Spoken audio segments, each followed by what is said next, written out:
Good morning, fools. Welcome to the All Jammed Up podcast, presented to you by Music Never Stopped. I'm your host, Clint. I'm your co-host, Chloe, and maybe Billy took Break Your Leg a bit too far. Well, we're all jammed up and we're ready to blast. It's time for Clint and Chloe's Music Podcast. Nice one.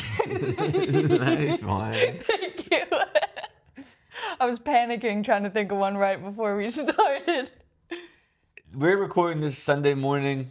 We woke up, saw the speculation. I saw a video of him getting Skuthan. I saw him laying down a bit. So maybe something happened to him. I mean, it sounds like something happened to him. His team didn't post the set list on the Instagram. Yeah.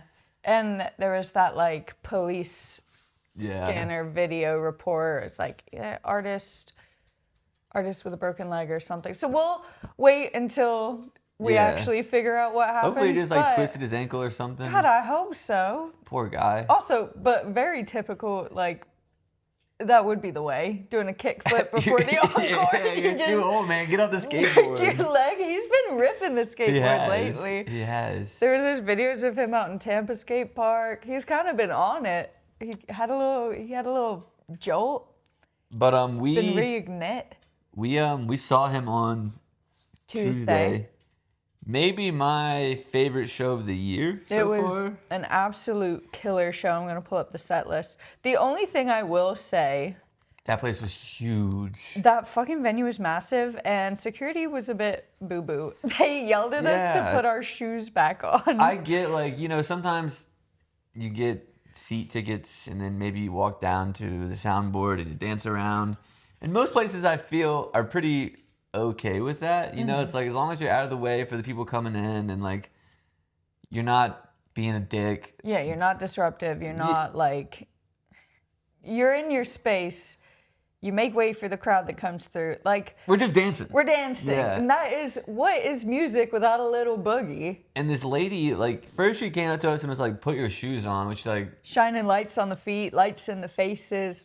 If you really want my shoes on that bad, okay, I'll slip my little sandals back on. And then she just started putting the light in everyone's face and was like, go back to your seats, go back to your seats. And we were just I'm not going to argue with a grown lady. Yeah, I'm technically not supposed to be here, but... Yeah, so I'm not going to fight you on it, but also...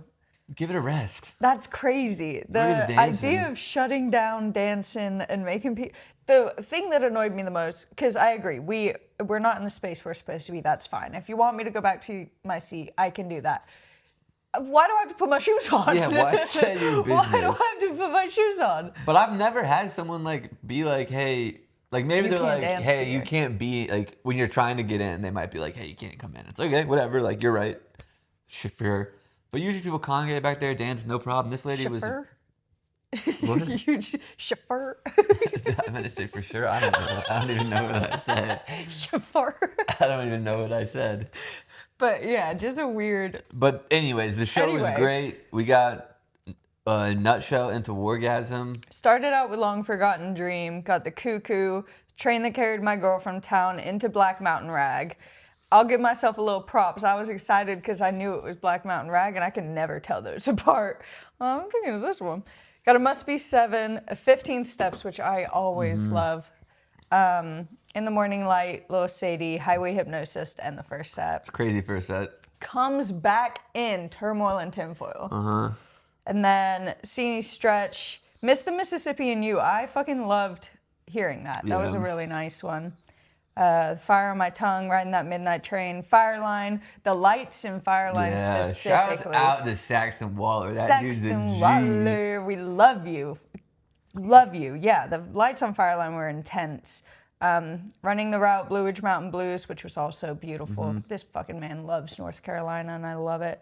In the Clear, Nutshell into Wargasm, and then Hold the Woodpile Down. No encore. He went all the way to the end.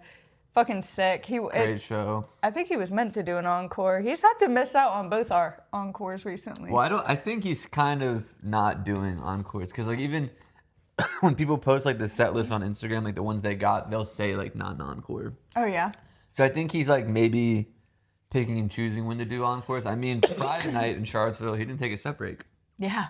I will say, though, the point of Encores are funny to me because everyone knows you're going to come back out. And if everyone knows you're going to come, why waste Yeah, that's the why I 30 think seconds coming and going? it's nice to pick and choose. Like some shows deserve an encore. Some shows just like boom, boom, boom, finish up. Yeah. I would say the lot out there was awesome. I do think we have to. I haven't listened to it, but I've seen some clips that look pretty cool. Fish of the Sphere. Oh, I have been seeing some clips. I saw Long Strange Putt's been posting some cool stuff. I saw the one where they jump on the trampoline. That was like my first. I didn't know Fish, but I knew of that little like bit they do before knowing. Were they the name jumping at on all. the tramp? Or was this Where they jump, Yeah, spin, yeah. jump, spin, jump. But were they doing it, or was it just on the? No, they were doing it. Oh, okay, I didn't know if it was like a visual thing. No, just on the big screen jumping on trampolines. I saw the hot dog flying through space. Yeah. I saw the dentist office. They had some unique ones for sure. Yeah, the dentist office might have freaked me out. I'm anti-dentist. I would like to know who is responsible for the lights. I think I read that Fish has someone different for each show or something. Really? Maybe I read Interesting. that. Maybe I didn't. I don't know. Could be making that up. Maybe I dreamt that. But whoever's responsible for that, if you know, let me know, because I would like to try to interview somebody. Yeah, let's figure I out think who's that would be really accountable cool. for the lights of Fish. We also had, which leads us to our interviews today, we had Greensky Bluegrass in town on Friday, and they just had that Iceland documentary that came out, so we watched that to kind of prep for it, and really cool, really like raw, vulnerable. Super emotional Yeah. and like very powerful and honest, and really cool to see them be so like vulnerable about very hard Serious, topics. yeah. But they played in Nashville on Friday with Fireside Collective. Tommy and Jesse sat in They with killed Green it. Skies. Stickley sat in with Green Skies, like all jammed up alumni up Hannah there. sat in with Yep, Fireside. Hannah sat in with Fireside. It was an awesome show. I will say I don't think I like the yards after a couple shows there, but I had a really good time at that show. I think it was my first time seeing Green Sky, and I've always really loved their sound because I think Paul's the singer, right? Yeah, he's a really He's good got singer. such a unique voice for bluegrass, I feel. And yeah, I just had an awesome time. It was really They're cool. like more like a rock band with bluegrass roots to me. Yeah. Like Yeah, I can see that. yeah, like they don't have drums obviously, but like they're like more than bluegrass to me. Like they just there's I guess too because of the singing. Like I don't know. He just like and they get a little heavier They sometimes. do get a bit heavy and dark. Specifically that Solstice song, which is the only failure can be me. Yeah, that Yeah. was a good one. I do like that when they played that one. They opened that in or no, that was this. They played that second in the second set. They played that other one that was in the documentary though. Yeah, am I born to die? Die to be born Yeah. again. Yeah. So 6 show overall, and then we went to the Pocket Full of Gold, Yesterday's Closed, Residual Groove after show. We did miss Pocket Full of Gold. I guess it wasn't an after show because it started before they were done. I love Yesterday's Clothes. Like Yeah, and the seeing them there too with like all the visuals behind them and all the kind of like trippy stuff, it made it a bit more psychedelic than just like Sad Boy, and it was just super sick. They are so good. They sounded awesome. that's like music that I really used to listen to a lot in like high school and college, and like as I got older, I kind of just started listening to other things. But and like I think Hampton does the song. I really does. I talked to him, but like they have this song called "The Fog," and like there's like this transition that's just like it's so good. And that Fantasize song is really fun too. They do some fun covers. I just really like those guys. They don't play enough in Nashville, but if they do, go check them out. Yeah, I agree. They're a blast. They were supposed to play in super All cool. Jammed Up, but had to drop. So if you noticed, we put out the updated poster this week. But go get your tickets for that. It's going to be Yeah. awesome. We're having tie-dye workshops, glass blowing workshops, yoga workshops before. A bunch of good bands. We'll have some food vendors out there. So it's going to be a blast. Buy your tickets. Link in bio. Or link in description of this Link episode. in bio. But It is in our bio also, I guess. But then we will. So today's interview, we have Michael, the banjo player from Greensky Bluegrass, and then if you guys have seen on Instagram, MoBanjoCo, Riley is the founder of that, and it's kind of worked that we got both of them at the same time because Riley kind of tells the story of like when he got really into bluegrass and was at a Greensky show. It's a banjo episode. Yeah, banjo episode. So we're gonna do Michael from Greensky first, Riley on the back end, Riley And then second. We have some info on West African psychedelic music. We did it. We did some research. So we have a little portion at the end, and then we will do songs of the week. Alrighty, let's go. Here's Michael Bont from Greensky Bluegrass. Honey, you're listening to some all jammed up. Alrighty, guys, we're here today with Mike. How do you say your last name? Bont. Mike Bont from Greensky Bluegrass. You're one of the original members too, right? That's correct. I am. So you've been doing it a long time, huh? There's originally just two of us. Like the original two is myself and Dave, the guitar player. Okay. And we started out as doing open mics, and we done a handful, and we got together because we had a mutual love of bluegrass music. Mm-hmm.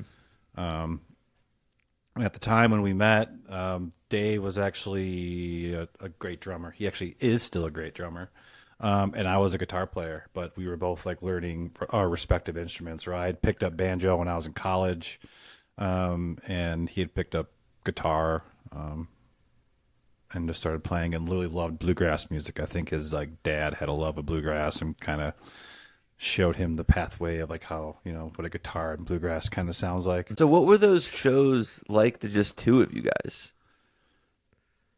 It was only like a handful of shows. Okay. So we had like basically, they were like 20 minutes. We were doing open mics. Yeah. Okay. So it was like 20 minutes. We Just play jamming like 3 or 4. No, we were doing like traditional bluegrass stuff. Like Flat and Scruggs. Okay. Like those kind of stuff. So were you listening to bluegrass like when you were younger, like before your college? No. I listened to a lot of different music growing up. I love punk rock music. Okay. I was a huge punk rocker when I was in high school, and also loved hip hop music. And then like my senior year, it was like one of these like made for TV movies kind of thing where like I just graduated from high school, and we were partying all night long, and the sun was coming up, and we're sitting in my friend's front yard, and then my friend was like, man, you know what? The Grateful Dead are playing in Detroit today. We should go. And so we went. And this is like the late 90s? This is the late 90s. Okay. This is like 1994. Okay. And so we went and saw the Dead, and it really changed my life. Like a lot of the reason why I play the banjo is because Jerry Garcia played the banjo. And I have him to thank for kind of guiding me on my path. So what was the process for you, like, picking up a banjo? Like, this punk rock, hip hop influence, let's see the Dead, and then you're like, damn, I need to get a banjo? Or was it, like, kind of more decisions that led up to that? The decision that led up to it was, so I was I lived in Kalamazoo, Michigan, like kind of like the majority of my adult life, and just moved actually here to Asheville a little over 3 years ago. Bell's Brewery is like a famous like kind of microbrewery. Two Hearted Ale, right? Two Hearted Ale, Yep. Exactly. You just drink a lot of Two Hearted Ale. I think that was the first, like, nice beer I ever drank. I was dating a man. girl in high school. Her dad was like, you're going to want one of these. Yeah, I mean it's a legendary kind of microbrew. It's one of like the first ones that everybody kind of liked. Okay. But so anyways, living in Kalamazoo, going to Bell's to have a lot of music. They'd have music like every Thursday, Friday, Saturday night. And there's a band called Great Lakes Bluegrass Band. And it was a bunch of like older guys playing bluegrass like in a traditional kind of thing. It was like banjo and mandolin and bass and guitar, and they were singing bluegrass tunes. And for some reason, I was drawn to the sound of a banjo. I love I think everybody can agree that banjo has like two different things where like a banjo played well sounds amazing, but a banjo that's not played well, a hard pass. Yeah. And just watch this guy play, and I was instantly like, that's what I want to do. That looks really fun. And at the time, I was playing. It's like it keeps getting louder and louder. They know it it's anyway. great. Just I'm keep like, turning it up. All right. This is going to be our background music for this podcast. The good thing is I can't really hear it on here. Great, so. perfect. That's good. So where was I? So I heard him play, and instantly I was like, this is what I want to do. And at the time, I was on this course of like, I had played guitar since I was like 10 years old, and I was getting really influenced by jazz music and wanted to learn how to play jazz guitar, and was considering like going to like music school and learning how to play jazz guitar. At the time, I was kind of like learning jazz standards on my own. And I was like, this is kind of cool. Like, I'm going to kind of like go this direction, I think, instead of playing jazz guitar, because like I was realizing that like going to music school and playing jazz guitar is really hard. Like, it was going to be like to learn all this stuff, all this music theory and all like, you know, the different chord inversions and, you know, all like the scales and patterns and arpeggios and modes and all that stuff. It was going to be a lot. And so I was like, you know what, I'm going to learn the banjo instead. And little did I know that learning a banjo is probably one of like the hardest things you could possibly do. Yeah. But luckily I was like in my early 20s. I was just working as like a sous chef at a restaurant and didn't really have a life outside of that. Yeah. So I would like go to work, come home, obsessively practice banjo, and then like repeated that cycle for like a whole kind of like year. And it's a really hard instrument to like learn. Yeah, what were you like? I mean, this is before like you can go on YouTube and just have some guy talk to you for hours. So, like, are you just listening, playing? Like, what were you doing? It was a lot of that where there's a couple great books out there that had like, you know, you could like get the CD along with the book, Yeah. and they would just kind of show you how to play with tunes. But there wasn't a lot of information out there.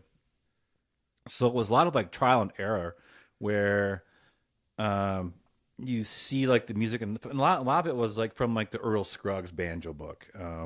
It's one of the like the more famous ones that like people learn from, at least like the Earl Scruggs tunes. I wouldn't recommend like learning from that book, but if you want to like learn all like the Earl Scruggs stuff, like all those tunes are like transcribed in that book.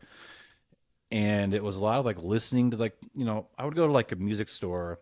At the time, it's like, you know, there was like CDs, and there was like there's no like, you couldn't go online and like put the search word in of bluegrass music, and all these bands would come up. You know, like I would go into this record store, and there was a bluegrass section, and I would just look at I had no idea what the bands were. You know, I'd look at like the instrumentation on the back of like the CD, and I'm like, okay, banjo, guitar, flute, kunga, you know, like always like I was looking for the instrumentation where like, oh, this is a guitar, bass, banjo, mandolin, dobro, or fiddle, you know, like I'm looking for that combination of stuff. And so like, you know, inadvertently like stumbled upon, you know, like the Flatt and Scruggs and the Bill Monroes and like the Seldom scene, and because at the time I just kind of knew like Old and in the Way. Yeah. But I kind of like what a lot of people happens to a lot of people who I think in our current era that like learn bluegrass is they find it through Jerry Garcia, and then they eventually find like all of these tunes that were like that, like Old in the Way we're playing were actually like this was a Bill Monroe tune, or this was like a Flatt and Scruggs tune, or this was like a Stanley Brothers tune. And so you kind of find all these like the original kind of innovators of bluegrass through this kind of like backdoor of, you know, of the genre. Kind of like a similar thing happening now with like this new bluegrass wave, and people are like, oh, I really like this song Red Rocking Chair, and they find out that it's not Billy Strings, it's Doc Watson that did it. Right, exactly. And then, so it was just you two, and then how did you guys get Paul and then become like an actual band? So we had done. I love telling this story, and it gets better. You know, it's one of those stories like never let the truth get in the way of a good story. You know, like one of Mark Twain's best quotes, if not his best quote. So Dave and I had done like a handful of open mics, and after playing an open mic, this kid comes out, and he's got like a. You know, he's got like a hemp fedora with like a peacock feather coming out of it, and This is pre-beard too, right? this is pre-beard. Yeah. Oh man, he was definitely like underage at a bar drinking. And Paul approached us, and he's like, "Hi, my name's Paul. I just got a mandolin. I really like David Grisman. Can I come jam with you guys sometime? And we're like, sure. So the next day, Dave and I are hanging out waiting for him to kind of show up because he wants to jam with us. And, he comes like skipping down the street with his, his hemp fedora with like the peacock feather. And he's got like the hippie equivalent of like Mr. T's like neck chain. He's got so much hemp. He's like over hemping. He loves this story, doesn't he? Oh yeah. He's got like his crystal wrapped in hemp, and all that kind of stuff. And, he comes in, jams with us, and, he obviously didn't know bluegrass mandolin at the time. He just kind of knew. There's maybe an idea that he wanted to do this. That this is what he wanted to do. And so we like gave him, like a Bill Monroe CD. Like, this is kind of like how you want to chop. We gave him like a Bela Fleck CD that has Sam Bush on it. And he kind of like, digested those and listened to them, and kind of the next time we played together, he was doing the mandolin chop. Mm-hmm. And I think he was like a freshman or sophomore in college. So like he would like come and jam. Then like he was an English lit major, so he'd have to like be like, he'd come jam and say, okay, I got to go read this entire book tonight. So before I take this exam tomorrow, I'm like, okay, we'll see you later. But ultimately, like, Dave was taking all like the duties of being the vocalist, the lead vocalist, because I was never a great lead vocalist. And Paul had all this like training and like was in like choir and like show choir in like high school, mm-hmm. and had like all this singing experience, and we were looking for somebody who else could sing with Dave. And to his credit, Paul is also an English lit major, and he loved writing. And two good things to have for a new guy in a band. Yeah, so has somebody that liked to write songs, didn't know anything about bluegrass, and that's kind of like how things started. It was the three of us for like a little while. Now, when it started, the root three of you guys, were you guys more on like still doing like going for a traditional sounding bluegrass? Okay. Very much so. It was like Flat and Scruggs tunes, and now how long Stanley Brothers and did that stay before? Like, I know you said you had like a punk rock influence. You can kind of see that a little bit in like more modern day Greensky. It's my emo haircut is what it is. It's like got like a real Ian McKay kind of look going. Yeah. So when did that transition from like traditional to like we want to open this up to jams, maybe have some of our rock influences? This was like a long time down. This is a long time later. This is like way after, like Duvall joined the band, mm-hmm. and that's kind of when it started, like it was the three of us, and then this is actually a great story too. So Duvall, we were looking for a bass player. Our current bass player was like this older guy, and he knew traditional bluegrass, but like, he was like probably in his like 50s or 60s, and like didn't want to travel, and we wanted to travel and play shows. And Duvall was working at Bell's in the mm-hmm. kitchen, and he had just finished up getting a degree in classical cello performance at University of Michigan.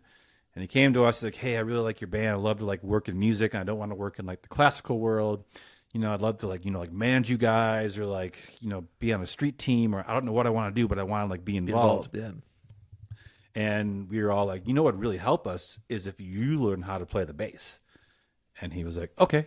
Yeah. And he like learned how to play the bass. And, I think because of the fact that he had gone to school, stand up or electric? And trained stand up, and had trained on like a fretless instrument, because cello, mm-hmm. it's just like a smaller bass, different tuning, but also he understood how a fretless instrument works, So he learned all the bluegrass tunes, and I think it was shortly after we made like our second album. I think we recorded this version of When Doves Cry, the Prince tune. Yeah. And it didn't go on the album because of copyright, because Prince doesn't want anybody recording his tunes. So we decided that, we were going to we would jam this tune out. We would like in a live situation, we take a solo section and we would just like go for put like a jazz spin on it, where like where you can play for X amount of bars. Whenever you're ready to be done soloing, just give us a look and we'll continue on. Much kind of like how what a jazz soloist does. And that's kind of when it started. That tune in my mind is like the first one that we kind of took outside the box. Now, at this time was like Yonder or like Infamous, were those guys like doing the jam and twos already? This was like during like the Yonder, like in like the height of like Yonder's Jeff Austin days. kind of the Jeff Austin days, back when Yonder was like the thing. And we had seen what they were doing. And we had like that similar vibe where it was like, living in Kalamazoo as a college town. We had like almost like what a quote unquote residency at Bell's Brewery every Thursday night during the winter. And we would pack that place every single Thursday. In fact, and if you're from Kalamazoo and like the old stage at Bell's is not a stage at all. It's like a 4-inch lip. It's like a curb. Yeah. And people are like right up on this edge of this curb, spilling beers like into like our monitors, and it was like this dew accumulating on the windows inside because it's so hot and humid and sweaty. And do you think that like, from my experience, like seeing bluegrass, like you guys really play into the crowd, like the crowd's into it, you guys are into it, everyone can feel that, and like your early days of playing at a place like that where you're like this to the fans, like is that kind of the first time you like experience that, like if we give this to them, they're going to give it back to us? Yes. Yeah. There was absolutely. That's why I mentioned the whole thing, is because that was the moment where like this is cool. People like this. Like we're just not playing for like a few people. We're playing for like 300, 400 people every Thursday. Not like you couldn't get in the door because it was so packed. And then from there, you kind of just like and then ultimately like the Telluride Bluegrass Band Contest. That was the big one that kind of cemented, I think, in our minds that like we're doing something good, we're making good music, and winning that ultimately like propelled us forward. And that was in 2006? 2006, yeah. Okay. So 6 years or so into it, you guys kind of get this what feels like a big break. Yes. And was Anders in the band already? Anders was not in the band. Okay. Ironically enough, Anders was a judge. Really? In the 2006 Telluride Band Contest. So good, I got to switch. No, like he was like, he actually like, he didn't know the band. He actually he wrote, he told me, he was like, in his notes, I wrote, banjo player's awesome. And I love it as the banjo player. I'm like, thanks. That's like the only compliment you've ever given me. And you weren't even in the band. He was in a band called the Wayward Sons. Okay. And we had done we were doing a tour right after this band contest with them. And, it was like Pete Carsunis and Benny Galloway, Burl, who wrote a lot of songs for Yonder, Colorado dude. And, they were kind of breaking up, and Anders actually like submitted like a resume, like wrote us like an email saying like, hey, I love your guys' band. If you're looking for a dobro, I'm your guy. And we liked his playing because we were like, during that tour with them, we were like, after the show was done, we were backstage like jamming till 2 until they kicked us out of the venue, kind of thing. So we were already like, man, this guy's cool. We like him. And so we said, yeah, sure, you can join the band. And he moved to Kalamazoo, and it's been the same lineup since. I can't even tell you how long Honors has been in the band, but 2008, 2009, maybe, like. And you guys still have the same bass player? Same bass player too, yeah. So he's older than you guys, right?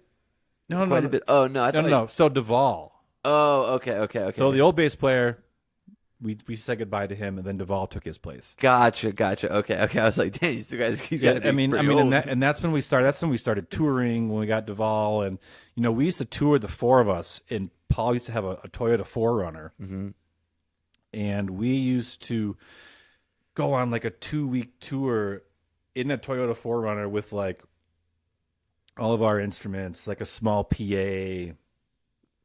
And we had this thing called the bass seat, where Duvall had his upright bass, and like the passenger side back seat, his headstock would have to like come through like by like the door in that seat. So I had this thing called the bass seat, where like if you sat in the bass seat, you have to like tilt your head to the left and keep it tilted for as long as we were driving. And it was like the worst seat. You know, you're sitting in the seat with like, it's really uncomfortable, and you got this like bass stock, this bass headstock coming through to your right.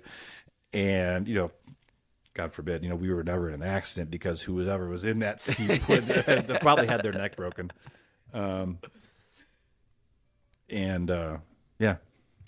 I don't know. I'm sure you don't know this, but Greensky Bluegrass was a big talking point of the podcast not too long ago. So I had my friend Tom on the podcast, local Asheville guy, really into music, and we just had him on the podcast, and he was like, I got a couple of hot takes I want to get off. And he mentioned Holly Bowling and you guys playing together.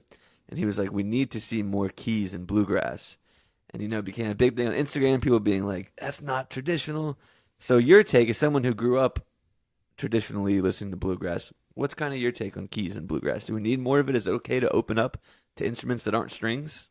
You know, we've always been open to that. I think that's one of like Greensky's big things, is the fact that we, in the traditional sense, are very non-traditional. And we've like kind of like taken that football and like ran with it. For, you know, kind of, because we started out as playing bluegrass and traditional stuff, and we eventually like kind of found our own style and our own like songwriting style, and, you know, kind of incorporated what like, you know, Yonder and Salmon and String Cheese were doing, and kind of like added like these like jam passages. Yeah.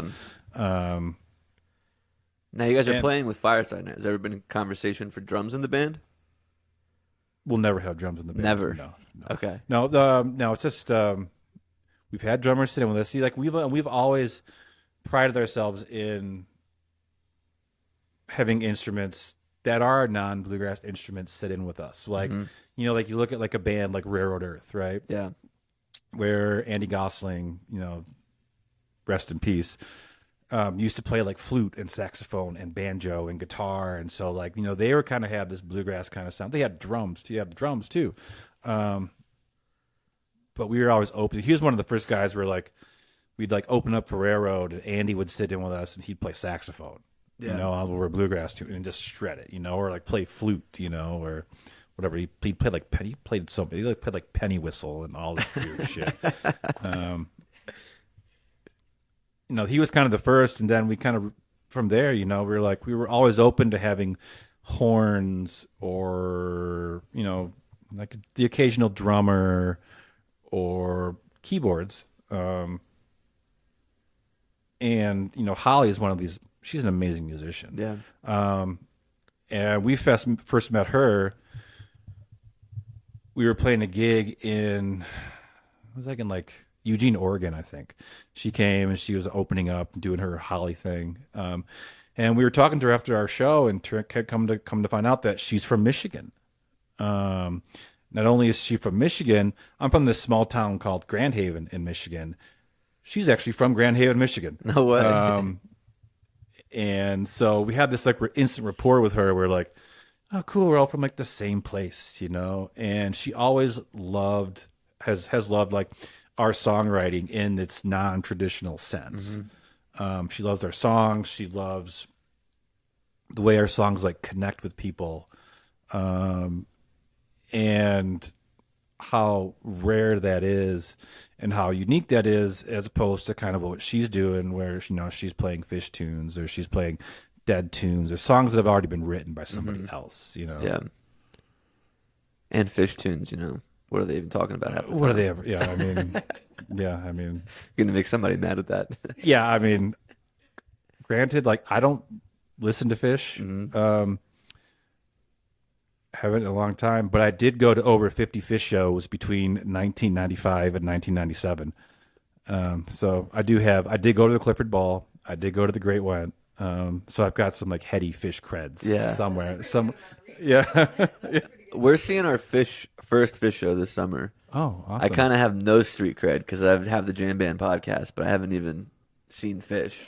Fish is great. And they've really matured in their latter years here. I enjoy listening to their shows, but I would never like get in my car and be like, I'm gonna put Fish on. Yeah. But I do enjoy their music. What else are you find yourself listening to these days? Is there any like up and coming bluegrass artists that you're kind of got an eye on? I think the big one on everybody's radar is Mountain Grass Unit. That's like the big one, and obviously everybody knows who Billy is. Yeah. Billy Strings. Those are the two. Mountain Grass is the big Shadowgrass. Yeah, another good one. What was your guys' relationship with Billy being from Michigan? Were you guys like playing with him like long before he kind of blew up? Yes. Yeah. Yeah. When the first time I ever played with Billy Strings, doing this festival, we used to do this festival called Hoxeyville in northern Michigan, and Billy probably was 15 years old or 16 years old. I don't know. He was really young. And we were jamming at a campsite late one night, and Billy comes out of like the darkness, and he's like, "Hey, can I jam with you guys?" And we're like, "Sure, come on in." And he just proceeds to like shred. Yeah. And I tell people all the time is like, "Man, Billy is so good." I'm like, the thing about Billy is he's always been that good. Like even for as long as I can remember, he was 15 and he was already like that good. Obviously, he's like matured in like all these different ways, but like he is always that guy who was just like you could just tell that there was something special about him. And were you guys like playing? Because I know he always talks about Greensky Bluegrass as like favorite band. He plays the Reverend. Were you guys playing a lot of shows with him when he was like in that younger? Yeah, when he first started like going on and venturing on his own, when he had started like Billy Strings and when he was playing with Billy Failing and I forget who else was in that. What's the original guy? lineup. The guy from he lives in Nashville now. Drew Maddow. Drew, yep. He would tour with us. Like open for us, yeah. Okay. When he was like kind of still like up and coming, and spent a lot of time with him. You know, like we've always had him sit in with us, and super great guy. Yeah, and I went to his wedding. Yeah, super awesome. We watched the documentary, the one in Iceland, and there was like a conversation with Paul, kind of talking about writing a song, having like pride, but being like jealous about him at the same time. Does that attitude kind of resonate with the whole band? Yeah, I mean, I would say I can't speak for everybody else, but for myself, like, there is a little jealousy, but also it's more pride for me. Yeah. Like knowing that we were this super big influence on him, and knowing that there would be no him without us. Yeah. You can't help but feel awesome. Like you're like this like old mentor, of like this like kid, and he's such a great musician, super great guy, and I can't help but be happy for him. Yeah, and seeing what he's done, and like taking bluegrass music and moving it to like, I've talked to like Sam Bush and Bela and all those guys that were in like Newgrass Revival, and Billy is doing what those guys set out to do, and that's what we were kind of setting out to do, and the fact that he is succeeding in it and pushing this like movement of this, this really truly American art form. Yeah, and I think to your point of like there wouldn't be a Billy without you guys, I think that's true. And like my experience, like I think Green Sky was the first like bluegrass show that I went to, and then like I saw the String Dusters, and then someone was like, "Have you heard about this guy Billy Strings?" And then through finding Billy Strings, you find like all these, like I said, like the Red Rocking Chair thing. You get to learn about that older bluegrass too, that he was cutting his teeth on. That it's kind of just like, and then you got guys like Mountain Grass Unit, Shadowgrass. Like all of this is exploded from like the hard work that like you, Yonder, infamous String Dusters have done. Like it's kind of just been like catapulted. Yeah. From that. Speaking on the documentary, though, when did you guys go there? Like 2 years ago? I think it was closer to 3. Okay. Yeah, but it was a few years ago, yes. Okay. Was there like a reason the documentary just now came out, or just how the timing of editing and all that works? It took a while to edit, but we were also trying to kind of do it with tour? We were trying to have it be in a bunch of film festivals. Okay. Renee, guy that directed it and shot it, him and Sherry, they both wanted to put it in film festivals, and we wanted to honor that. Yeah. Because like, they were telling us, well, before you like release it, you can get the most traction from it by being in these film festivals. And we're like, okay, whatever, sure. We're in no hurry to release it, and it did take a long time between actually like recording it and having it being in film festivals and then releasing it. But I'm really glad it's out there in the world, because watching it, if I watched it for the first time a couple of years ago, you know, and knowing like this is like kind of powerful and like cool and vulnerable, and it's real. It's real, and to give people the opportunity to see this like different side of like just musicians, where it's like it's a lot more than being on stage and playing in front of people and having notoriety and being famous in a way, or people recognize you, and to show this side of like we are really just real people too. We have emotions and struggles, and it's real. There's a shot in that documentary that it's like you guys playing Solstice in front of the water, and then like the lights flash and you're like on stage, and that's like I remember watching. It's like that's my favorite shot of the whole thing. Yeah, we walked out of the studio, so that we were walking out. Yeah. That was the studio we were recording in, and then that was the view outside of our studio. Like you step outside and take a break, and you're like, wow, we're in the middle. We were in the middle of nowhere. Yeah, like we traveled up out of Reykjavik for 5 hours, I think. Now, is there like, I know you go there to like not be distracted and to focus, but putting yourself in a situation like that, it's like, hey, we're here for this thing. Does that create even more pressure on the band to like make something good? I would say yeah, but also like, I think we're all different people in this band too. Like, I'm very much a person where it's like I don't see it as pressure. I see it as like an opportunity. Where like here's this like snapshot in time. This is what we have. Let's do the best that we can with the time that's given to us. It's kind of like the whole Gandalf thing and Lord of the Rings. There's definitely Lord of the Rings vibes where you guys were. Yeah, definitely. There was kind of a big overlying theme of the documentary too, is like it's imposter syndrome and like not feeling like good enough, and like after 26 years of doing this and like kind of being at the top and then like ebbing and flowing, does that feeling ever go away? Like, does it ever feel like it's gonna be enough to like feel like it's deserved?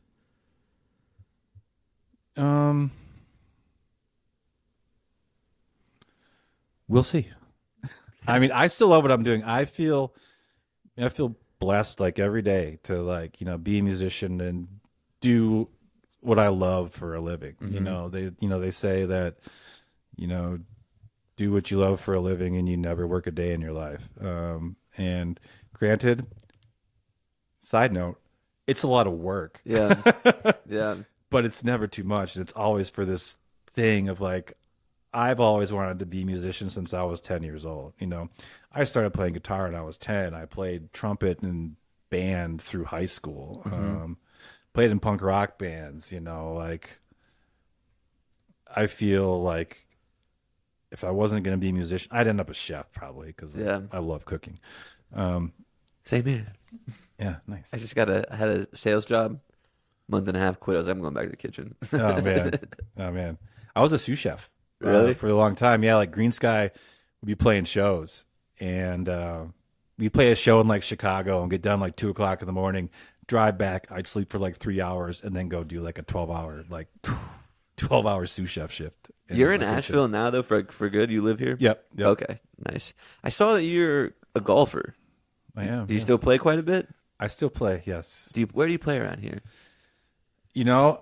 Asheville Muni.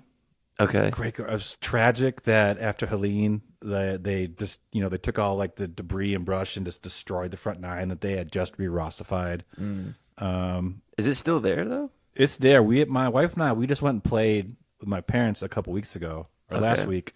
And the back nines, it's what I like about it is like there's two different courses where it's like the front nines, real flat, real open, real like old school Rossi. And then the back nine, it's still Ross, but it goes through like these trees and there's these big dog legs. That's not the one like off the highway by the airport, right? No, that's Broadmoor. Okay. We played Broadmoor a lot too, and obviously you see like that, but got demolished too. Like, but it sounds like they're like slated to reopen it again this year, which is good. Yeah, I see people like at the driving range, but we moved here like right around Helene, so like I haven't even played golf in Asheville since we moved here a year and a half ago. Where's the Asheville Muni at? It's over by where like the Walmart is, like out by like Tunnel Road by the mall. Okay. And when you say Rossi, Donald Ross, it's a Donald Ross. It's a Don Ross course. Okay. And the city of Asheville had paid for the re-Rossification of it, and my wife and I, we played it. They had just almost finished the front nine, and it was beautiful. Like all the greens were great, and like sanded like old Ross greens, and the sand and the sand traps are like really nice. They still are. The back nine, the sand traps are real nice. And they had just basically almost finished the front nine, and it was beautiful, and it was going to be like this awesome thing. And then Helene came through, and the city took that, because the city property, they used it as like a kind of like a way station for all like storm debris. Yeah. So they basically like destroyed what they had just finished, and now they're kind of working on like the back nine.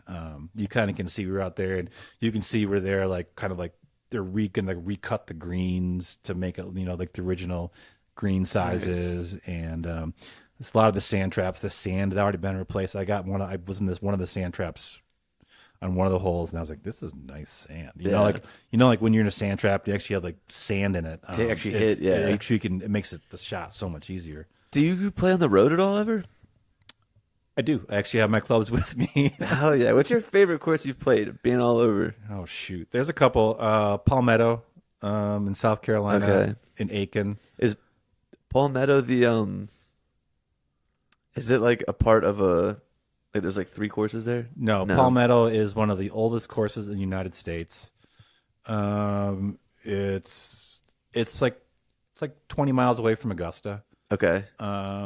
And there's this history between Augusta National and Palmetto. One of my good friends is a member there.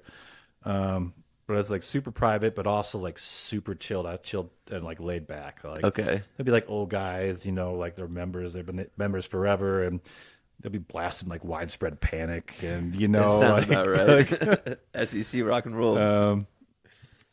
Palmetto, Sage Valley, just down the road. In Graniteville, that's one of those like great stories too, where there's this guy that was like was a member of Augusta National, and they kicked him out of Augusta National, and he was super rich, and he was like, whatever, screw you guys, I'll make my own Augusta National. And it's kind of like similar vibes, where not a blade of grass in South Carolina that's like an Augusta like replica kind of. That's it. That might be the one. Okay. Sage Valley, yeah. Okay, yeah, because I know there's one that's like it's supposed to be like hole by hole, the same thing. It's very similar. Yeah. Okay. Yeah, I worked at Bannon Dunes in college. I had an internship out there. Lucky you. Yeah, so I've never played. I always wanted to play that one. So working there for 6 months, I was able to make a lot of connections, and I made a nice little road trip back home and got to hit a lot of cool courses. Awesome. Yeah, so that was a fun time for me there. Yeah. As far as music festivals go, you guys got a pretty stacked lineup this summer. Are there like ones that stick out for you guys that you get really stoked to play still, even after all these years? Telluride Bluegrass Festival is always like the big one. It's that kind of like convention with all like your bluegrass peers and your mentors, and everybody gets together. And there's one you guys are playing in this year, All Good, that has like an awesome line. It's like Widespread, you guys, Les Claypool. I think Leftovers on it too. Yeah. For ones like those, do you guys like kind of stay and join the party, or are you just in or out, or like kind of just depends on the schedule? It depends on the schedule. Yeah. Like if we can stay and hang out, we absolutely will. But if we're playing somewhere else the next day and the tour bus has got to go or whatever, then it is what it is. But we generally try to stay if we can. Okay. Well, we're doing pretty good on time here. I don't want to keep you too long. I'm stoked that you guys are kind of kicking off summer here in Asheville with this show today. Being an Asheville local yourself, give us like your favorite place to eat here in Asheville. That's easy. Yeah? Easy. Yeah. 9 Mile. Okay. We do love 9 Mile, but the West Asheville location, yep. Not the Montford location. That's where my wife, we go there. That's like our favorite restaurant to go eat. Have you been to this new Vietnamese place up here, Sin? No, I haven't. It's like right next to like the yacht club in Jack of the Wood. Okay. If you like Vietnamese, it's really good. Really? I do. Yeah. I do. That's good to know. Cool, man. Well, I really appreciate you doing this. This has been a lot of fun. Is there anything that you want to plug before we wrap up here? Nope.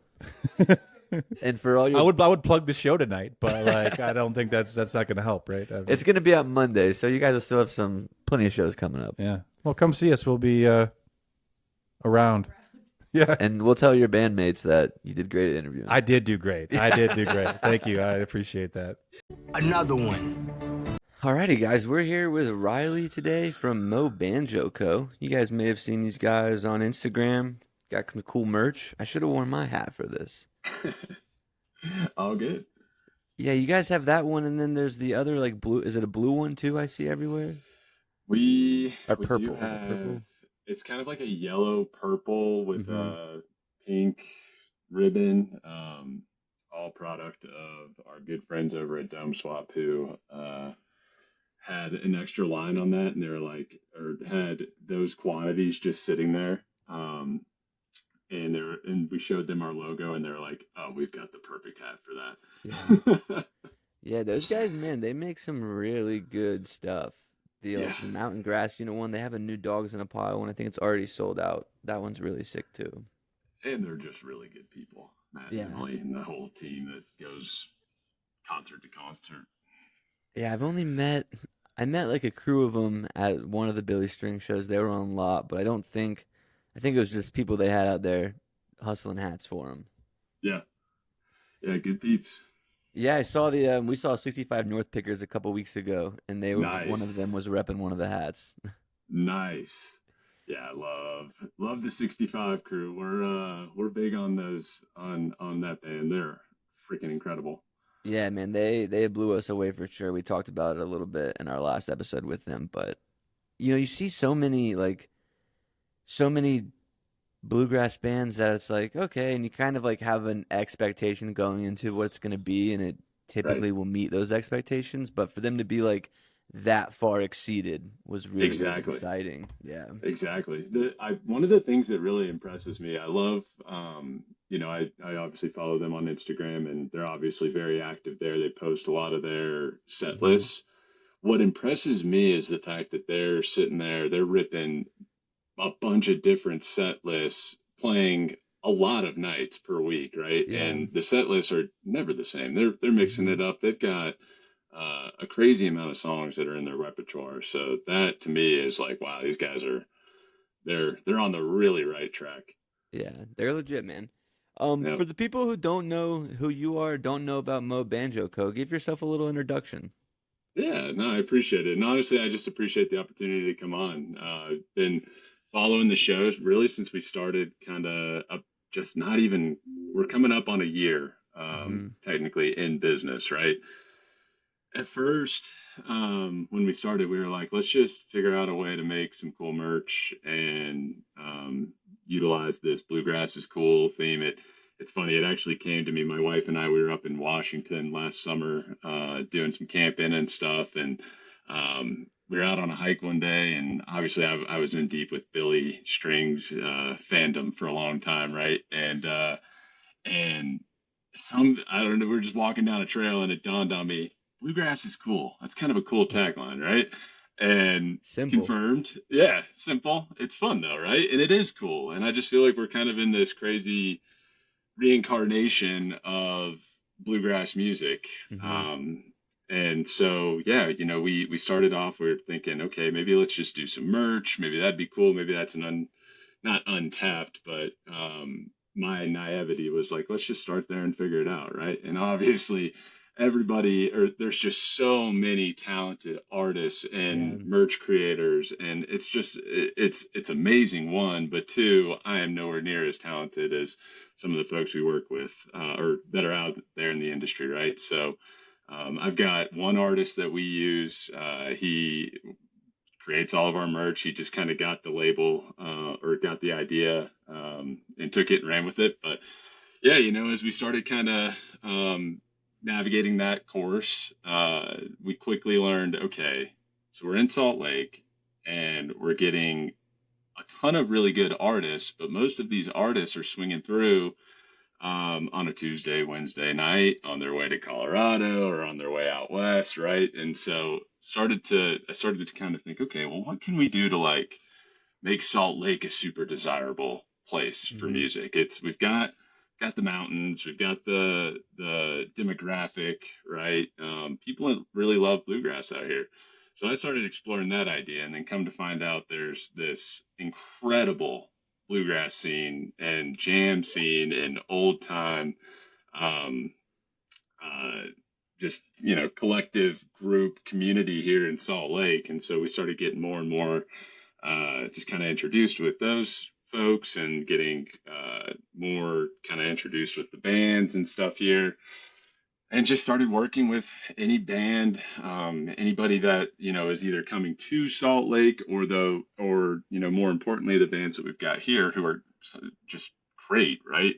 Super talented, and just helping them promote themselves Yeah. the best we can, right? So it's funny when you ask me about the business, I feel like we've shifted gears so many times in the last like 9 months since we started. But when it comes down to it, I think our ultimate purpose is just to help artists be artists, right? Mm-hmm. Like take away the stress of having to come up with your next Instagram post, and take away the stress of having to dial up a bunch of merch designs and then fulfill those designs, right? Like we're helping bands now create designs, with some of our team. We're helping bands when they've got shows coming through Salt Lake, helping them like with coming up with like promotional ideas and things like that. And yeah, it's just we love the music.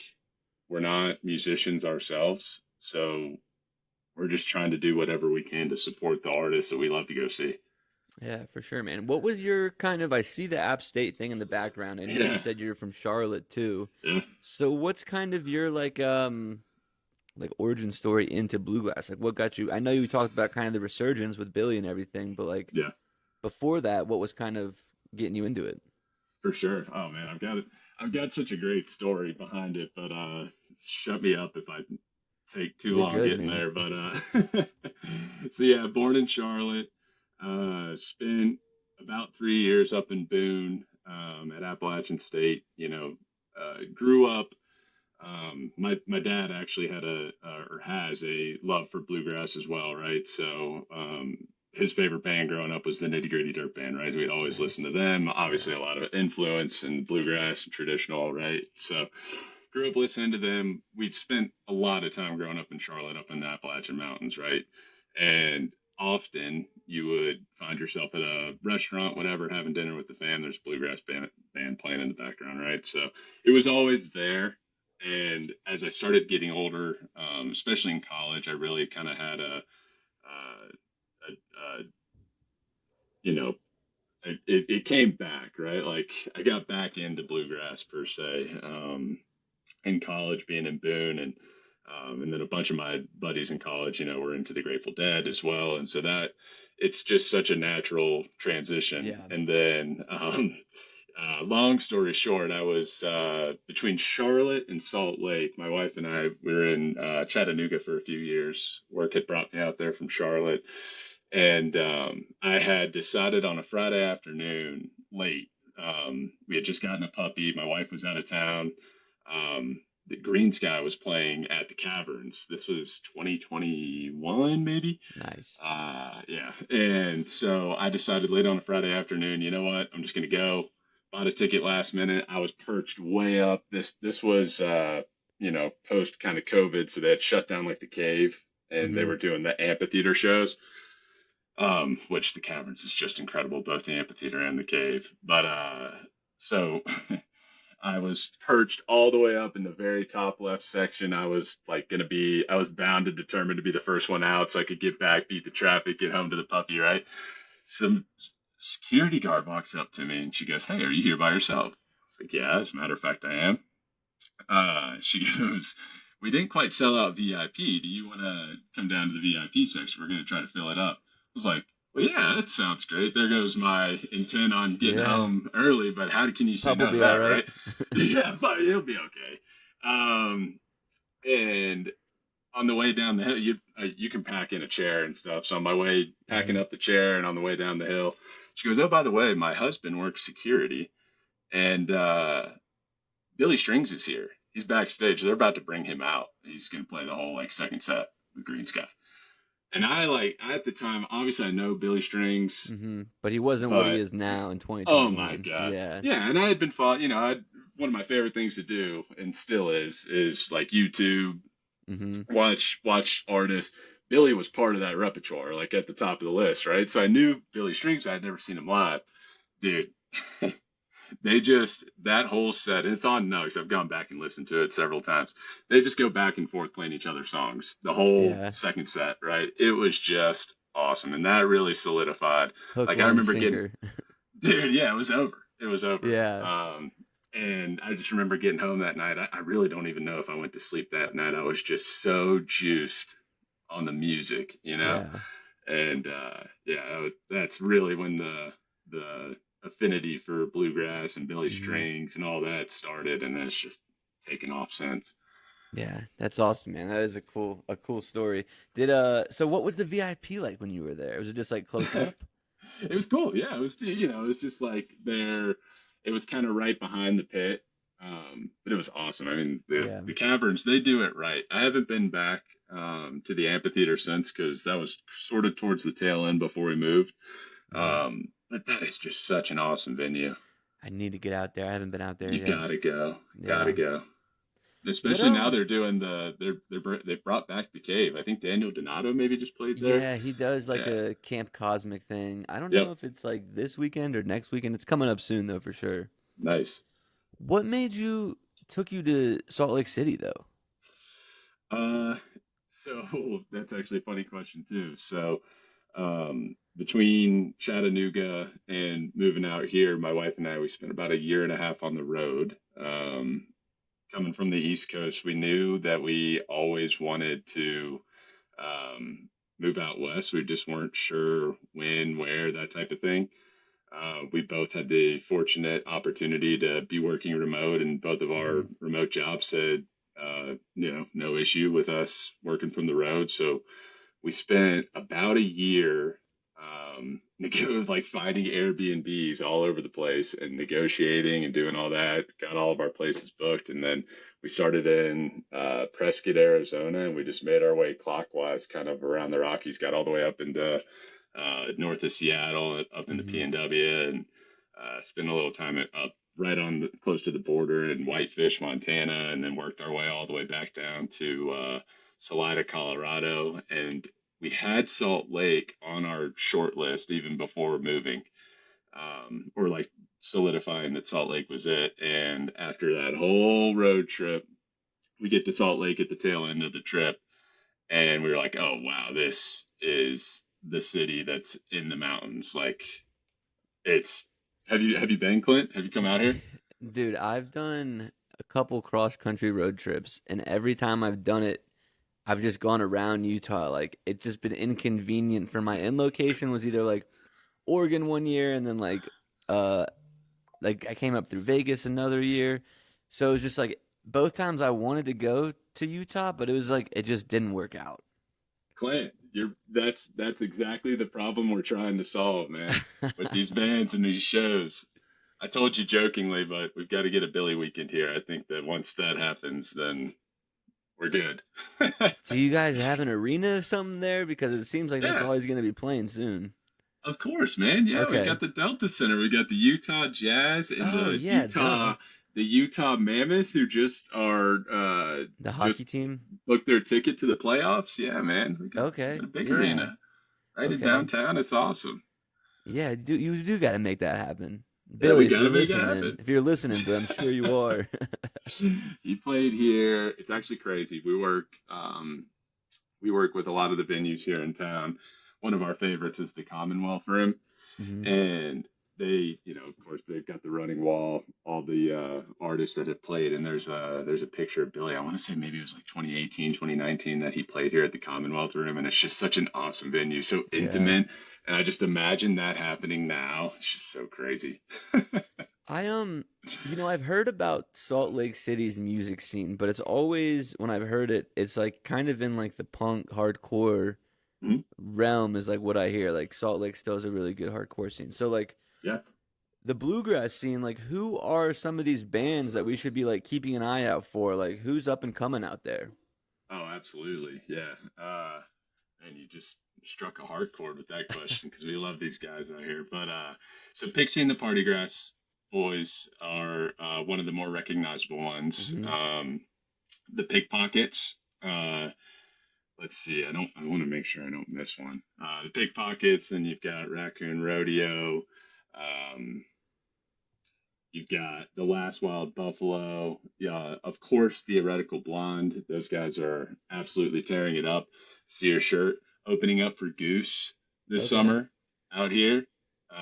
Yeah, so Theoretical Blonde. We've got some exciting things coming out of um, their realm here soon as well. But and then of course like Melissa Chelinsky, and then just like a bunch of just really awesome artists that are all here too. We've got this incredible kind of grassroots organization called the Trash Moon Collective, which is also really incredible. They are essentially just this big organization. They do kind of what we do, which are just like community builders, but they really hone in on like the artists, and Hmm. they throw a lot of concerts and stuff as well. But it's just been a really good partnership that we formed with them as well, and just like grassroots bluegrass, build the community. It's really cool. It's Now, fun to be a part of. now growing up like over here, like in North Yeah. Carolina and Appalachian, and then out there on the West Coast, is is it like a different like vibe or sound, the type of bluegrass, or is it all kind of like there's like East Coast and West Coast rap, right? Yeah. Like, do you kind of see that in the bluegrass at all? That's a really interesting question. Um, to be honest, no, I don't No. see a geographic. I mean, maybe I'm overlooking it. I'd love to hear people's opinions on this, and especially you if you've got one too. But I think there's so much blend now, especially in Hmm. like this new bluegrass style, kind of jam grass, if you will. It's whatever grass, right? Like Yeah. our buddies, the pickpockets call it groove grass, which I love. But I think too, because um, it all stems from like traditional, like mhm, like Doc Watson, Larry Sparks, right, Tony Rice, like even Bill Monroe, like it right, all kind of stems from this like traditional type of music, and then 100%. branches off in these. I'm sure it kind of is similar, but I do feel like maybe like Colorado. I think of like Magoo or like Right, Kitchen Dwellers. Like they have the Colorado, Montana, like more psychedelic is kind of the that's emphasis. fair. Yeah, so I was wondering if Utah, like, I don't know. I've never, I think I've heard of, what was it, Pixie and the, 16 the Party Grass Boys. yeah, Yeah, they played at Winter Wondergrass, right? yeah, I think yeah. Yeah, Not this. okay. I don't think this past year, maybe a year The prior, year but yeah. before. Hmm. Hmm. Okay. Yeah, that is interesting. I wonder how that is. If someone knows the answer to it, let us know. I would say one thing, actually thinking about it a little bit, because I'm trying to think like through the bands who we really work closely with, have formed good relationships here. But I do think about like so Kitchen Dwellers and Torin on that banjo is just insane, right? And then you Yeah. think like Magoo, Dylan on that dobro is insane. And so it's like it's like maybe introduction of like more instruments than just your traditional Hmm. bluegrass. I feel like maybe that's kind of like a Western twist, And right? having like, I don't know any band that Drums. has, I don't know any band that has the banjo as the front man, and then Yeah. I know Dylan. I know like Eric is kind of more the front man, but Mhm. Dylan definitely like has a role in like singing and stuff too. 100%. Yeah. Which is, you think of a typical bluegrass band, it's usually always the guitar. I guess Mountain Grass Unit has a mandolin too, but for the most part, it is whoever's playing the guitar is kind of the front man. That's a good point too. Yeah. Yeah, when you really drill down to it, like you look at Magoo, they've got what, three of the four guys are mic'd up and singing Hmm. songs. I look at like North Fork Crossing, 5 band members. I think no, definitely 4, if not 5 of them sing. The Pickpockets, they've got Jake and Dante right there singing back and forth on songs. So I feel like maybe that's kind of to your point on like the non-traditional. I just, when you really drill down to it, East versus West, the talent that is out Yeah. there in these bands is just insane, man. And Mhm. I feel like maybe it's just gotten so much more magnified. It's probably always been there over the years. But It's just as gotten with so much social media magnified. and like Billy blowing it up, you're able to Yeah, like 10 years ago maybe you might not know right. who a band like Magoo is. You might not know who a band like Mountain Grass Unit is, but now that like people are into bluegrass now. Right. So it's like they're seeking more of it, and with that being the case, there's more that Right. come up with it. What is it, like Yeah, the rising tide floats all ships or something like that? exactly. Exactly. Yeah, but it's just amazing. You could just be sitting at a bar in Asheville or Salt Lake or Denver, whatever, right? Where a lot of these big bands that are really starting to come into their own. And you're just sitting there on a Wednesday, Thursday night, and you're just getting your face shredded by Yeah. Quentin on from the 65 North Pickers, and it's just insane, right? Funny story about that. The other day, we went to Goose on Friday, and then afterwards there was an after party with Sons of Stars, who's like Asheville's local jamgrass band. Yeah. I love those guys, and Yep. um, they were playing, and this lady who didn't go to Goose, she just like walked into the bar. Look, she was out of town or looking to get a late night drink, and she's just like enamored. And she was like, "Who are these guys? Are they touring? Like, who are these guys?" And I was like, "This is Sons of Stars. This is just twice a week in Nashville. You get this." And she's like, Crazy. "Can I find them on Spotify?" I was like, I started like just talking a bunch about them, and she was like, "Are you their manager or something?" And I was like, "Nah, I just really like these guys." I love that. It was That's kind of like our mindset out here too. It's just like promoting the head hmm of these bands, right? Whatever we can do to just like build them up and get their content out there and increase listenership. Just yeah, it's cool, man. It's a fun time to be a fan of bluegrass. It's a fun time to have any sort of input within the hmm industry. It's just cool, right? Yeah. Yeah, and you guys got a pretty awesome opportunity this summer with the Ogden Music Festival, right? Yeah, man. Yeah, I know it's Yeah, we're got some excited about it. Yonder, Sierra Hull, Peter Rowan. Tell us a Did you little look bit up the about. lineup? I did, yeah. It's Tell freaking us, sweet. yeah, tell us about that festival and how you guys are going to be involved in it. For sure. Yeah, I've got a couple notes here too, if you don't mind. I hmm just want to make sure I hit on everything. But yeah, so it's actually really cool. It was a total unique connection out here. We were working a what we call I mentioned the Trash Moon Collective. They throw a hootenanny before Thanksgiving every year. Just all the musicians come up. It's just a really good time up on stage, right? And we were hanging out there. Um, the Ogden Music Festival was there as a vendor, just giving us a little bit of lowdown on, or giving everybody a lowdown promoting the festival this year. And we just got to talking and talking about kind of what we're about and what we're trying to bring to the community. And um, we we landed on helping them with their social media and just kind of helping promote the festival. Period. Right. You'd think that the festival like this just deserves or needs no promotion, right? But to your point earlier, it's like we've got to get we're just continuing to get Salt Lake and Ogden and like broader northern Utah on the map when it comes to these bluegrass festivals. But yeah, I mean, this lineup speaks for itself. It's incredible. You mentioned a few, but Bronwyn and Michael Cleveland, Jason Carter playing, which I don't know if you've seen Michael Cleveland, but Yeah. holy crap, man. We actually, he spotted 2 nights with Billy in Louisville, and we just happened to be there back in Oh, December. nice. That was really epic, yeah. But the list goes on. I mean, it's really incredible. Not to mention they've got really awesome.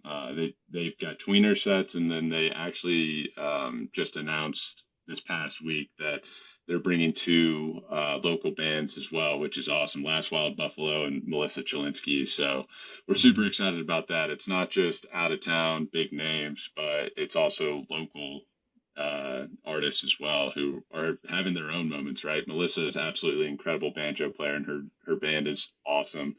And then Last Wild Buffalo, they're absolutely blowing up right now. I'm at least out here, right? Yeah, so we're really excited to have them out. But it's also just a really awesome festival. It's all about community. Everything that we do on the social media side, we're supported by a ton of local businesses and that are just jumping in to help with promoting however they can. And then Weekend of, it's really cool too. There's all kinds of like workshop stages and jam camps, and then there's camping, obviously. There's hiking trails that are connected like to Fort Benaventura, which take you up into the mountains, right? Ogden is a really awesome little, it's not even a little town, it's growing, but it's a great town, like less than an hour north of Salt Lake. You just shoot up the interstate. But it's actually nice too because Logan, Utah, which is up north, it's kind of where Utah State is. It's north of Ogden, but Ogden just brings together a lot of people in northern Utah. It's just a good centralized location. But yeah, all kinds of stuff. The Will and Wave program, which is an instrument. We bring in instruments and have like an instrument petting zoo where people can come in and pick up instruments and just jam, right? But it's really cool too. So Ogden Music Festival is thrown by Ogden Friends of Acoustic Music, OFOM, and they lend all the instruments. It's a nonprofit organization. So yeah, and then they throw after school programs for underserved youth as well. And so it's just like when you start drilling down into it and like how we're throwing the festival and like the roots behind the festival, it's decades old as well. It's a really cool thing for us to be a part of as new as we are. We're just super appreciative of Michelle and the entire team over there. But if we're still selling tickets, there's still camping spots available. If you've got any interest, please shoot us a message. We'd love to have anybody that wants to come out. But Clint, you guys need to come out too, man. It'd be a great opportunity for you guys to get out to Salt Lake. Yeah, man, I'd love to come out. At some point. I mean, this year's the summer calendar is filling up quickly already. So yeah, what's this goal of making like Salt Lake City this kind of bluegrass place, place of the West. What challenges do you anticipate? What challenges are you already seeing? Like, what do you think needs to happen for that dream to become a reality? I think we're on our way, honestly. I think it's just little by little. I think one of the big things is just the opportunity for artists to realize that, hey, you can come play a weekend show weekend set of shows and it's likely going to sell out, right? Yeah, we're going to people are gonna promote be the there. crap out. Yeah, people are going to be there. More and more people are moving here every year that love bluegrass music. The scene here is incredible. I mean, there's so many local jams, so many local venues that just play that really promote and play, put on bluegrass bands from out of town and from here. We've got some awesome venues. It's just about any band that's been through here about some of the venues that we've got. They're just homey, right? Like close to downtown, they're close to the airport, they're close to the interstate. You got the clientele. It's always going to be packed out. So, we're on our way. It's just getting the recognition out there. But it's also, in my opinion, I think it's about maximizing the opportunity, right? And, one of the things that we do as well is we've got this just massive pine tree out in our backyard, Clint. And it was one of the main reasons we bought our house. But didn't know it at the time, but we started throwing what we call our backyard bluegrass sessions in our backyard. And so we obviously offer it to all of the local musicians here in Salt Lake and Utah, whatever. But then for any band that comes from out of town, we also offer it to them, right? We work with the venues and say, hey, this is a thing that this guy in 15 minutes away, southern Salt Lake, throws in his backyard. We've got full photography, videography. We have a full audio tech that comes out. And so it's full live recording. So you can throw up on stream services. It's Nice. full That's video awesome. that goes on YouTube. Yeah, it's awesome, man. In about 90 minutes, an art or band can show up here with just their instrument we do a quick sound check, and they can bounce out of here with like, I don't know, handful of songs um, that are then fully mastered, both video and audio, that they can throw up on YouTube. And it's just like in, out, done, bam, go play your show. We've actually, we got a band coming through on Thursday. Well, actually, I guess I can just announce it. So North Fork Crossing and the Pickpockets, we're throwing a show with them at a brewery here. North Fork and the Pickpockets are heading to Colorado to play a full weekend set, a few different venues there. But Thursday, we actually have a different backyard session tomorrow. But on Thursday, we're going to have the North Fork Crossing guys out. They're going to do a backyard session with us. Start that about 5, get them out of here about 7. They go do a sound check at the brewery, and then music starts at 8, and we'll jam till 11 o'clock, and then they're on their merry way in the morning. Yeah. Your neighbors probably love you guys. We cleared it with our neighbors. They're good with it. Just kidding. We have a guy in town. Shouts out Jason, Rat Dog Freak. He has he does little shows in his backyard, similar. Nice. Just with some local musicians. There was like Sons of Fire last year. It was like 2 guys Nice. from Fireside Collective, 2 guys from Sons of Stars. Just like Nice. a great time. So those kind of things are the best. Good on you for the best. cultivating that community, man. That's awesome. I really appreciate that. Yeah, it's just something that we thoroughly enjoy doing, Clint. Mm-hmm. I want to look at this set list real quick from this Billy Strings Green Sky show. Can you? Oh, dude. Do you remember like roughly when that was? I looked it up. Hold on, give me a second. I could probably dig it up on Nugs. 2021, you said, right? I want to say 21. I think it was 2022. Was the Wood Brothers there too? Yes, 22. Okay. Yep. Here we Yeah, go. Wood Brothers were there. I got it. Here we go. August 19th. Does that sound right? Yeah. Okay. Date which will live in infamy. For me, at Nice. least. Okay. Reasons to Stay, Leap Year, Foxy Lady, Jimi Hendrix Yep. cover, Blood Sucking Friends, Grow Together, Screams, Burn Them, Courage for the Road, Before, Bring Out Your Dead, I'll Stay Around, In the Morning Light, Reverend, Worry for You, Don't Lie, and then Luckiest Man, Wood Brothers cover. That's fun. Yeah, and that was all of them. Everybody came. That was the encore set. So the Wood Brothers came out, and everybody played. That's awesome. Yeah, it was cool, man. I would love to get one of those. I've been to quite a few Billy Strings shows, and I think, with the exception of like the Asheville shows, I can't really think of anyone that's sat in with him. Like John Stickley played, and then both years, last year and the year before, and then there was a fiddle player, Chris Henry, I think. He sat in Nice. too. So getting one of those good ones, Green Sky plays here this Friday. I'll definitely be there. Oh, nice. Yeah. Nice. They're coming out here this summer. We're really excited. There's I think there's a really awesome concert venue here that outdoor. They only do summer shows. It's called the Red Butte Gardens, Mhm. and they just have a killer lineup every summer. But I don't know if you saw when Green Sky posted their spring summer tour or whatever, Salt Lake was on there, but it was blurred out. It was because they hadn't opened up, like Red Butte hadn't released the full lineup yet. It was just kind of funny. What what else are Where's you Green listening? Sky? Oh, go ahead. I was go gonna ahead. ask where they're playing in Asheville. Green Sky. Asheville Yards. It's like Oh, nice. the people of Asheville seem to have beef with this venue, but I think it's kind of nice.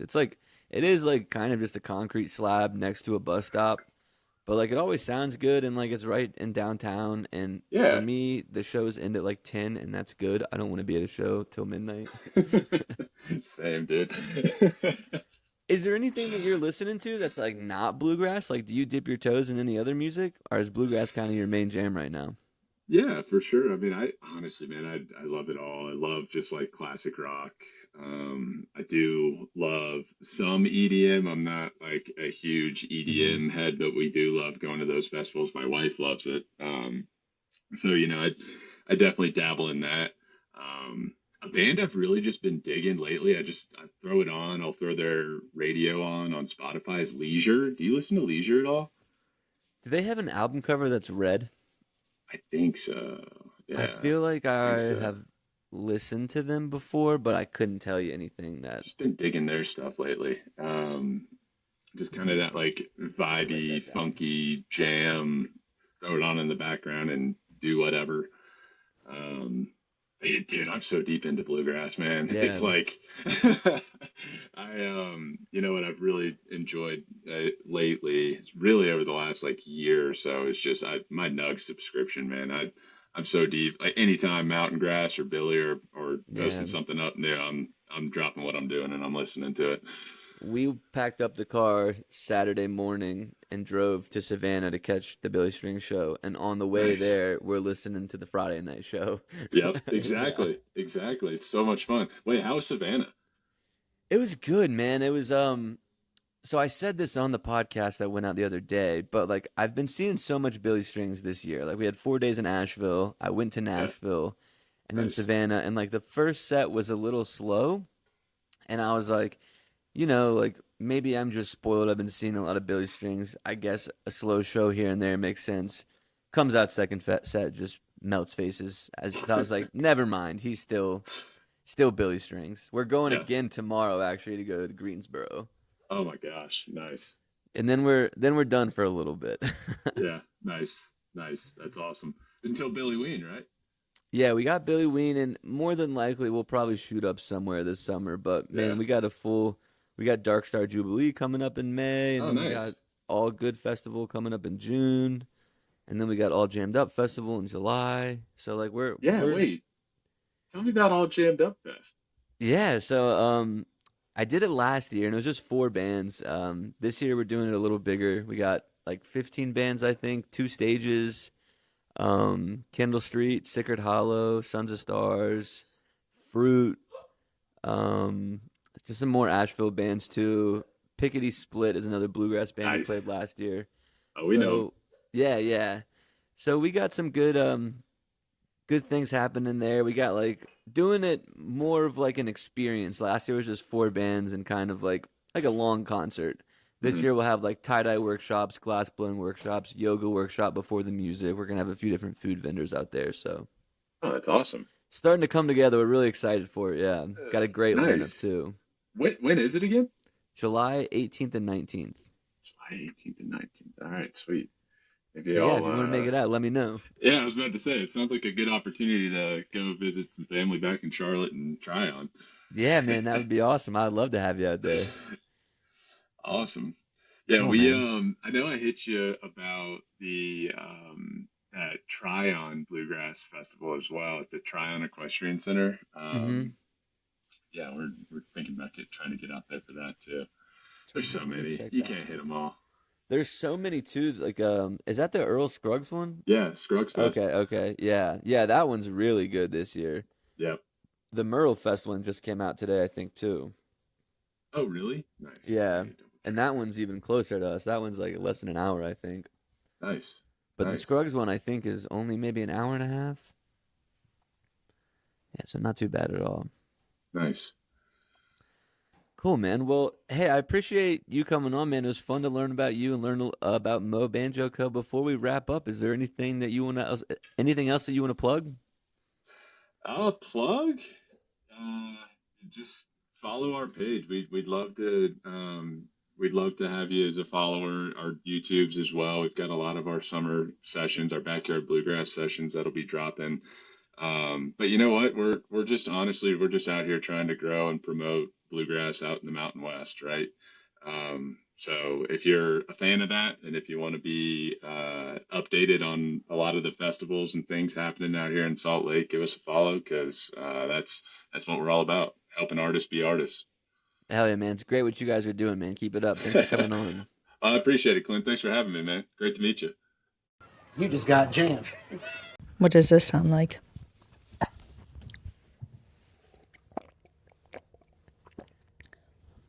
ASMR from you. Welcome back from those. I feel that might be disgusting. Welcome back from those interviews. Yeah, Michael was super cool. It was kind of funny because I talked with the manager of Greensky, and he was like, "Yeah, I think it's gonna be Paul." So I prepared all these questions for Paul. And then it was like, actually, it's gonna be Michael. And I was like, and he talked the least in the documentary. So I was like, okay, well, we'll figure it out. And it ended up being And it was such a great. fun, Yeah, cool he was interview. really cool. If you notice Clint's eyes looking past you, because I just noticed he was doing it. The Arsenal game is on behind the Biggest camera. game of the season, guys. He's been all right? saying that for 3 years. Oh my gosh. What? Sorry. Just as I'm glad I pointed it out. But yeah, interviewing him was so fun, and It was funny because before we started, he was like, the guys never let me do the interviews. They think I'm bad at it. So if you notice at the end, I was like, hey, you did great, by the way. He was like, and we finished, he was like, yeah, I'm nice, I'm funny, I'm smart. he's like, yeah, I did do good. He was awesome. So hopefully we get to get around to golfing with Michael. That was a blast. Yeah. But so West African Psychedelic was our genre for the month. I don't know. Do you want to start? Do you want me to start?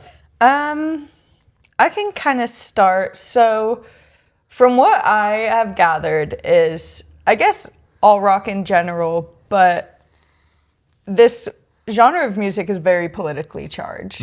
It started coming out in a heavy time of civil war in Nigeria, and Lagos, I think it was. Yeah, Lagos was kind of like the hub for the emergence of this scene during the Civil War, and it was really all just like all about being able to scream and vent your frustrations and like feel a little bit of freedom in a time that felt incredibly overwhelming, which I think is awesome. And like they took a lot of inspiration from James Brown and Jimi Hendrix, I read.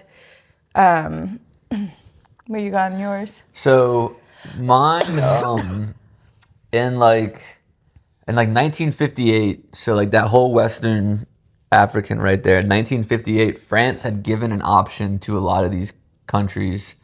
It's like, hey, do you want to be free from France? And they all said, no, we're good, except for Guinea.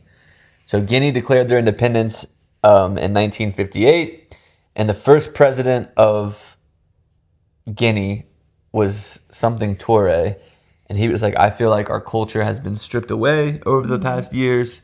So he banned all foreign music in Guinea, and the government had started giving a bunch of instruments to the people of Guinea, and they, just started playing, and it was kind of similar to math rock, the initial sounds what that I they were saw as playing. well. Yeah, it was like a lot of off signatures, and Like they would be carrying a beat, and then you would have the lead guitar going in between the beats, playing over top. yeah, which was really interesting. And then there was Salif Kante was kind of like and this is just in Guinea and Mali. That's kind of like where I kind of honed in on Nigeria a bit. okay. So Yeah, and it seems like it's like Nigeria, Mali, Guinea, and there was another one too. But all these different countries like have different ways that they got involved. So there's a band now. Jimi Hendrix was a big thing that I saw too. Yeah. They were like, and like you said, James Brown. There's one video I saw of like a band in Guinea. I think it was Salif Kante's band, and they're playing, and you just hear James Brown just like screaming in it. But yeah, I kind of tapped in on that Guinea part of they wanted to get their independence, and then there's a band now called Orchestra Gold, who they still do like Afro Psych. They're kind of the ones that I found keeping it alive. I only watched a couple videos on YouTube, but that was kind of what I had gathered just from my first thing. But the government's like giving them money to start this, I thought was really, really interesting. Yeah, and it was during the time of the Biafran War, and it was characterized by its distinctive use of echoing horns, distorted guitar melodies, and then traditional Afro rhythms. There is a DJ from Lagos, Nigeria, during this time, last name Kogbi. He said the emergence of psych rock in Nigeria had less to do with mind-altering drugs and more to do with mind-altering circumstances. Okay, because that was my next question is like, this is all called psychedelic, but you don't hear about like they were taking Use of acid psychedelics. Yeah. No, it was more like, it was more of a focus on the way that music can make you feel in this psychedelic state. And it was, you're feeling so low. Once you get that bit of euphoria from the music, you feel a little bit of freedom. You're like allowed to kind of live your own way through the music. That's the psychedelia of it. Okay. There was also another one, Super Baiton de Sugo. I know I'm definitely butchering that. But Super Baiton is what they're called for short. They were a African jazz musical group, emphasis on like the offbeat signatures and stuff like that. And I think they were the National Orchestra of Mali, which is pretty cool. That is cool. So there's a lot here. It's like kind of hard to pin down where to like say the origin of this is from, or what direction it started going in. From what I read, so kind of again, I focus more so in Nigeria because that was just kind of where all my clicking kind of led me. There was a band called the Funkies. They played their first live show the night the Civil War ended in Nigeria in the 1960s. Okay. And then they kind of started this wave of musicians. A big name that kept coming up for me was Fela Kuti. He was a musician and political activist. He started a commune in the 1970s to declare themselves independent from military rule. His mom was like one of the biggest like feminists of Nigeria and like led marches. His dad was a preacher and like a school teacher. The commune was destroyed in 1977 during an army raid, and they killed his mother during the raid. And you said that was like the early 1960s? So 1960s. He started the commune in the 70s. Okay. So it's all around the same 60s time. to 70s, I want to know yeah. what the like intersection of like the other countries, like Mali has their own, Nigeria has their own, like were they influencing each other? Was it pretty separate from each other? Yeah, it seems like they were very focused on James Brown, Jimi Hendrix. So I bet they have like kind of different undertones of the same style of music, which would be cool to hear. Yeah, and I wonder why, like when I think of the Mali one, you know, like they banned foreign music, like how did the American influence get over there? If they're trying to, yeah, that's interesting. Because like I know getting away from France makes sense if they were like colonized by France, but also like, you know, you want to gain your independence, but then you're banning all foreign music. It's like almost they're like colonizing themselves, you know, like. Yeah. But I guess sticking to your roots, I don't know. Like how is being too independent? Yeah. So we'll keep researching. Hopefully we can maybe get somebody on that. Yeah. Because this, you know, the Cajun one, Creole, was pretty straightforward. Scottish was, but this one's, it seems so much bigger.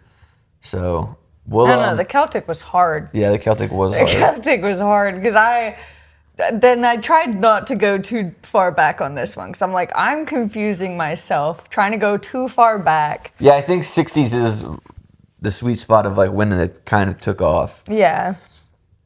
But I do have a song of the week from it though. Okay. So that band, the Funkies, my song of the week from them is Abakra. Abakra. Yep, Okay. super fun, very melodic, kind of upbeat. Okay, my song of the week is keeping it in the Green Sky family. Solstice. Solstice is on the kind of like the theme song of the documentary, and second Yeah. song they played second set on Friday. Great song, has a lot of energy, kind of evokes an emotion. So that's my song of the week. Yeah, I like that. That is a good song. Very powerful when I really like when musicians really play into the other styles of music that they Yeah, like. same. And you can tell by talking with Mike and like listening to that documentary that they all kind of, there's a group of them that kind of have that grungy metal hardcore scene in punk them. rock, yeah. Yeah, it's fun to see that come out. And then also one more thing, this week on, I think Thursday, I put out the Mental Awakening recap video. That's something we want to start doing, is like recapping events. So if you don't care about Mental Awakening, you didn't go to Mental Awakening, give that video a watch. It's 10 minutes. Let us know what you think, what we could have done better, what you liked about it. We're just trying to find other ways outside of the podcast to kind of get involved in recapping events and stuff like that. Go buy your tickets for All Jammed Up. I'm so excited for it. It's going to be great. We got the posters in, and oh my goodness, I've been showing everyone at work. I haven't taken any into work. I need to do that. But I love our posters. Yeah, it's going to be a blast. Shouts out to Ian. I don't know how to say his last name. I think Funky ILG is his name on Instagram. Shouts out to Ian for getting the posters done. There was a spelling error, and he fixed it just like that. So he's the man. But yeah, I think that's all that I got. Anything else from you? No, that's all I am. Alrighty, guys. Have a great week. We'll see you again next week. And remember, wherever you are right now is exactly where you're supposed to be. Well, all jammed up, hey, that's where it's going down. Best damn pot in this old Asheville town. More than enough old stories to go around. And I'm all jammed up right now. Yes, I'm all jammed up right now.